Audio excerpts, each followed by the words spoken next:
我哋住呢個北頭嘅溫泉酒店老爺酒店，咁咧入去咧就係一張大床，咁左邊有個隱蔽嘅門咧，就係有一個廁所啦、洗手間啦嚇，咁好舒服嘅，成個格調一張大床啦嚇，咁有個電視啦，有 Netflix 啦、YouTube 都有嘅，咁跟住咧就一路去，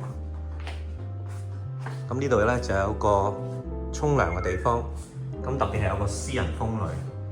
同埋有個淋浴間啦，淋浴間係好細嘅，係啦。咁咧就有一個小嘅露台仔，咁即係可以望到出邊嘅公園。我哋行下呢個北頭公園，跟住去到呢個嘅圖書館去行下，好靚。北頭公園好靚喎，呢度睇下，成個森林咁。對面有一間叫水美溫泉。啲名真係怪，水美。我哋去北頭圖書館嘅方向嚟到，見到呢間嘉賀屋。呢間嘉賀屋咧，係你見到係一層幾宏偉嘅建築物。佢咧就據聞係要用23億台幣打造，即係差唔多接近6億港紙，都幾誇張。哇！呢間我哋離近睇咧都好有氣勢。咁6億幾港紙打造，應該都會正。我哋試下睇下有冇日龜可以浸。我哋而家行山，會唔會諗到行下山嘅入邊會有一間圖書館喺度？係啊，就係呢間叫做北頭嘅公立圖書館，好有特色。佢呢個建築物咧係冇一粒釘，係自然用木筍咧做嘅。咁5點鐘閂門。而家入邊咧仲有人喺度借緊書，差唔多都就嚟5點啦。入邊係新北頭圖書館，咁咧佢有個露台仔，咁咧你可以出嚟咧就可以望下出邊嘅景色，係好舒服。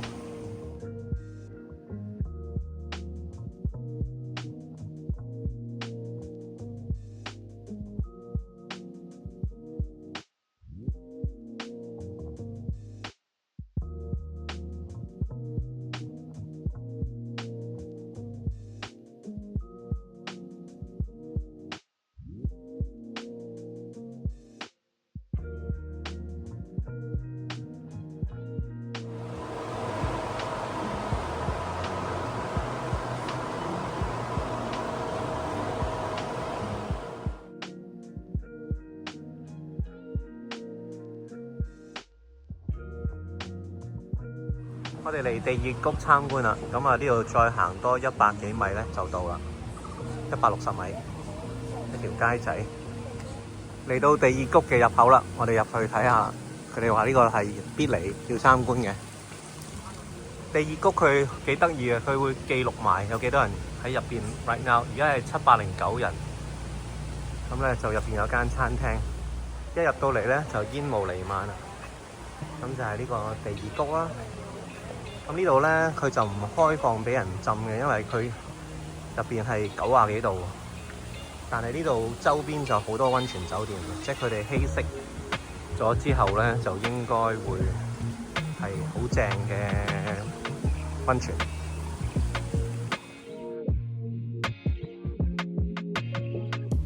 佢呢度地熱谷嗰個泉水咧係 emerald 嘅綠色嘅，好靚。哇！係地熱谷係一個火山口凹陷形成嘅一個，即係咁樣嘅。哇！好熱啊！喺比較高嘅位置影返呢個嘅地熱谷，其實好似別府，好似別府，即係一個咁嘅地方。我哋嚟咗淡水啦，我哋搭的士嚟淡水車站都好有特色嘅。咁我哋去行下老街先，係淡水老街。咁好靜喎，而家好似同埋冇乜印象，好似我哋嚟過，但係真係唔係好記得係咁樣。咁而家3點鐘，所以先去揾下有冇啲咩好食嘅嘢先。我哋第一間就嚟咗白玉軒，呢間專門做杏仁豆。咁咧佢有啲麻薯啦，同埋有個餅啦，好似都唔錯，我嚟試下好唔好食。佢呢個好似太陽餅，入邊係麥芽糖，好好食，即係幾好食個口感。陣間試下呢個麻薯。老街都有人肉店啊！老街呢間應該係古早味蛋糕，圓唔圓啊？排長龍啊！更正應該係呢間叫做原味正宗老店。阿婆鐵蛋兩間好出名嘅老街店。咁啊排隊應該係呢間原味買蛋糕啊！真係唔啱我。如大水老街咧一路行咧，原來有禮拜堂。即係同埋一啲好古老嘅建築，佢呢度寫禮拜堂，跟住呢度咧就係淡水教會。好，我哋而家喺老街行出去碼頭嗰邊海旁，跟住就搭船去漁人碼頭。咁樣出嚟就係一望無際嘅海啦。咁啊對面應該係呢度就係沿海線啦。對面應該就係八里嚟嘅，咁我哋就會喺嗰度搭船。好，我哋去八里，咁我哋而家上船啦。咁啊，今日漁人碼頭嗰邊佢話天氣唔好，所以冇開。咁我哋而家轉去對面去八里咯，去行下啦。好，碼頭出發去八里。我就目測個船程應該等於北角碼頭去呢個紅磡一樣，我諗幾分鐘就到。八里碼頭一出嚟咧，就已經見到條老街可以入去食嘢。咁嗰度有單車租，不過呢啲單車好似唔係好啱我哋租玩喎。呢啲係嗰啲雙人單車嚟喎，唔啱喎。不過呢間嘢幾抵喎，啲蝦130蚊，鮑魚2嚿水。跟住其實我又未想食臭豆腐，70蚊。我哋食小食，呢碟蝦30幾蚊港紙。喺度辣，哇！呢個辣醬辣到啱啱跳舞。呢隻臭豆腐就70蚊台幣，即係20蚊港紙唔使。不過就唔係我哋想食嗰隻臭豆腐。呢度3碟嘢加埋100蚊港紙。呢個鮑魚6隻，細隻啲，但係都係除40-50蚊港紙啦。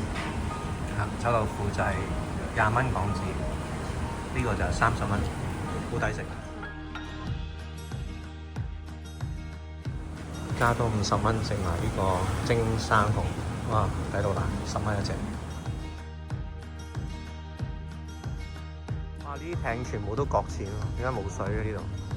八里沿個海岸線行咧，基本上啲店都唔係開咗好多，呢度啲都閂晒。而家5點幾都冇乜人，都好靜，生意麻麻地。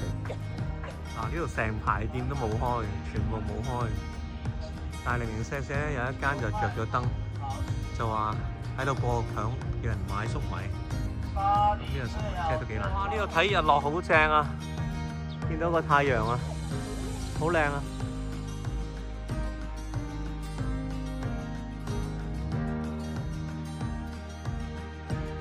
咁呢個係八里嘅景觀餐廳，佢咧其實係做 wedding 嘅。咁咧而家就大概6點半啦。咁佢有個好靚嘅廚房喺入邊，喺度煮嘢食，就好好。咁但係我自己覺得佢有啲，即係佢因為得一個門口入嚟，咁同埋入嚟又唔似係一間餐廳，所以有啲人咧，如果你上嚟食咧，其實佢都會覺得呢間係咪一間餐廳？我覺得影響咗佢嗰個嘅即係生意我覺得係可以再做好啲。我老婆好中意呢間餐廳。喺出邊你睇下，就係八里嘅海景，對面就係淡水。而家我哋食呢個魚飯。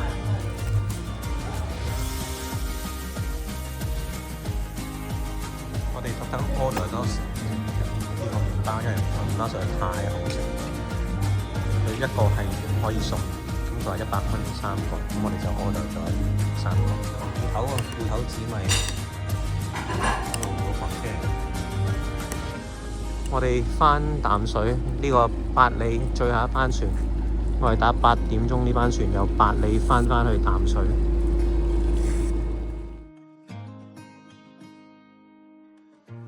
呢度淡水老街而家夜晚8:10啦。咁夜晚嘅淡水老街咧都係好靜。其實晏晝我哋過嚟都係幾靜。咁可能喺假日先至會旺啲。咁我哋而家行去淡水站搭車返酒店。